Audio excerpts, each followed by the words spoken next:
You have tuned into Minister of Truth YouTube channel, and this is my segment that I call Stay Woke. And today's topic is trusting the process of a healthier lifestyle.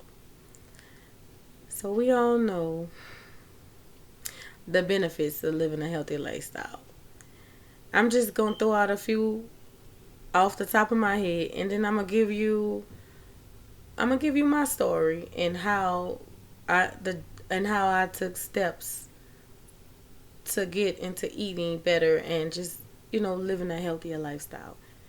So, like off the top of my head, we know that walking 30 minutes a week, walking 30 minutes 5 days a week, the benefits of it is like phenomenal. Like, let's see, I'm gonna try to just say like what 10 things.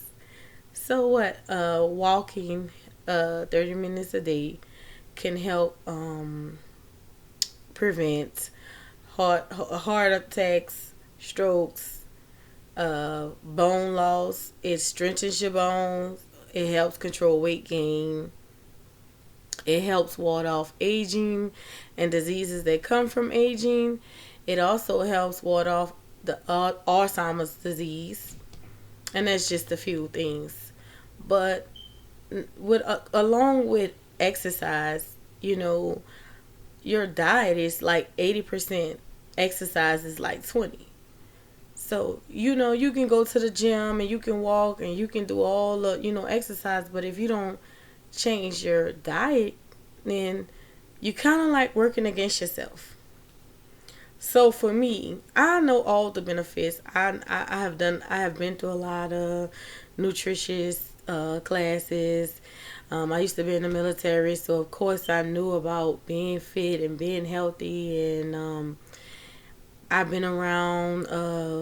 I just been around a lot of things, taking classes and talking about eating healthy. And at that time, I wasn't mentally or physically, emotionally ready to do it. And I would listen and I would try and then I would go back on my diet and whatever.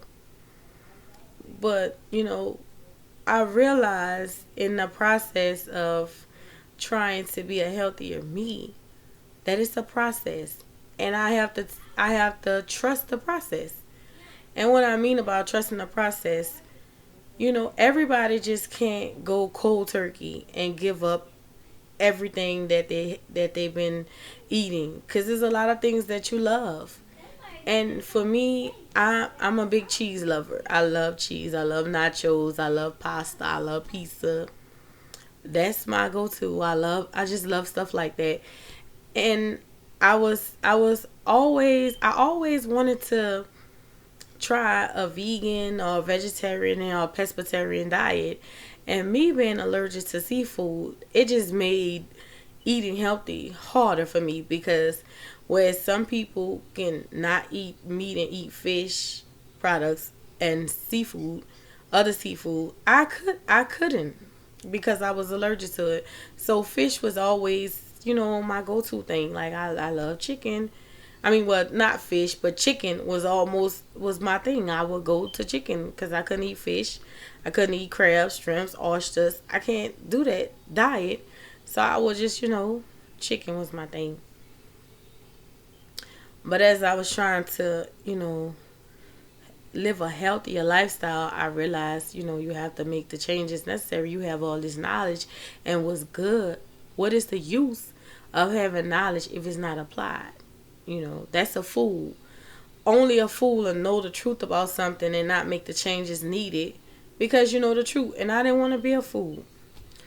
So I say, you're going to have to take small steps. So what I did when I went make groceries, buy groceries, however you say it, I started doing little small things that I learned from researching different things about nutrition. I started eating more fruits, more vegetables, incorporating that into my meals, taking out all the meat. Like sometimes certain meals I will have like 2 3 meats, and I'm like, it's no need to have sausage, chicken, and bacon. You need to pick one meat, the leanest meat, which would be chicken, and eat that, and substitute some of your starches for vegetables. I'd rather have two vegetables and two starches now, and that's what I did. And when I brought canned goods, I moved away a little from buying canned goods. I brought frozen vegetables and fresh vegetables. But in the incident where I couldn't do that, I would look at the canned goods and I would try to find canned goods that had low sodium, no sugar added. And I would just look for those little different changes right there, would help my diet tremendously. I stopped using as much salt and put more vegetables into my meal, like cutting up more green onions, bell peppers, putting thyme, sage, and different stuff like that to give it flavor, so I won't have to use as much salt to flavor my meals. And it worked. I started seeing a difference and started seeing a change. And I know people like to say, well, I have to have my collard greens and cornbread, my pigtails and my pig feet that don't taste right. But anything that you do for a while, like if you do something 10 times, it becomes a routine. And I understand that a lot of things that we like to hold on to because tradition, what grandma taught us, my great grandmother, my mama taught me this recipe, and I'm gonna hold on to this and I'm gonna hold on to that. But only a fool does that. And so, not to call you a fool, but it's the truth. You have to take responsibility for the knowledge that you have. And if you're eating things that's causing you to have diabetes and high blood pressure and high cholesterol, then you can't expect the medicine that you're receiving to work if you don't do the work. And a lot of times you can reduce taking medicine just by changing your diet and your lifestyle. And so with that being said, those little small changes that I made, I trust the process until it got to the point where after I made those changes and I stuck to those new changes, my taste buds began to change. And I didn't view food the same way that I did. Because now when I look at food, I look at it now as not just for me to get pleasure and my taste buds like it. I look at it as to nourish my body, and I'm looking at all this stuff and I'm like, that's fat. I can't eat that. That's gonna clog my arteries. And I'm trying not to have high blood pressure and diabetes. I'm trying to break that cycle. I don't want to have to take blood pressure pills or give myself insulin shots. So now things that I used to see that I used to, oh, that looks so good, oh, give me some of that. Now I look at it and I be like, it may taste good, but I don't want it. Because I immediately think about my health, and I think about the things that I know that to be true about eating a certain way that cause me to have bad health. And I want to be here. I want to be here for my children's children, and I want to not just for them. I want to be here for me. I want to live the best life I can possibly live. I want to be able to move around, because I know people say, oh, we have to die for something anyway. But you don't have to suffer, because you can be alive and eat all those things, and then you can live and you will suffer. You will have renal failure where you have to get dialysis. You will have to have a heart murmur. Then you get to the point where you can't have those things and you have to eat a certain diet, or to send you into cardiac arrest, or send your blood pressure high, and you can't have high blood pressure. So then you have all these tubes and breathing machines and pills you have to take every day.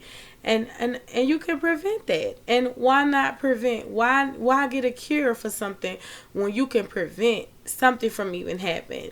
And that's what I mean about trust the process. Take small steps. You don't have to leap off into something. You can take your time and trust the process, because eventually, once you start trying to live right and eat healthier, you're gonna feel better, and you're gonna feel good, and you're gonna like that feeling. Because when you continue to exercise, and you exercise for 30 minutes every day, and you realize the benefits. Oh, I have a little more energy than I had before. When I used to then exercise, I have a little more energy, and it makes me feel good, and my blood is flowing, and my muscles are going. So now you're gonna say, oh, I might could go 35 minutes, or I might can go 45 minutes, and then gradually I get to 60 minutes a day. And and then you go to getting the 60 minutes, and you're looking at your figure, and you're like, yeah, these pants was too big, was was so small, or that these pants used to fit me just right, and now, they too big, or my pants that I couldn't get into my favorite jeans, they used to fit the curves just right. Now I can get in them and I can put my jeans back on, and you go to feeling good, looking good, feeling good. Then you go to the doctor, and your doctor do your blood work, and they say, well, Miss So and So, we gonna have to take you off blood pressure pills. You don't need them no more, cause your everything seems fine. You're looking good. Your blood work looking good. Your cholesterol levels are right. Your blood pressure, your temp, all that is working out. Your thyroid's looking good. Everything seems to be, you looking much better. You lost like 5 pounds since you've been here the last time, and it's working. Whatever you're doing, keep doing what you're doing. That's gonna push you and motivate you to continue to do the things that you were doing. And now you're trusting the process, and now it went from you dragging your feet to the gym to you beating everybody else to the gym, or I can't go without meat. I can't go without eating. I gotta have my bacon. I gotta have this. Now you look like I don't need bacon. You eating stuff that you used to had to have it. Now you don't have to have it. So I just hope this helps someone, and I just, like I said before, when you're doing anything, just trust the process. Take the steps that you need, and gradually, once you start doing it, it becomes a habit or a routine. So you want to make it a positive habit and a routine, and not a negative habit and a routine. So peace and blessings.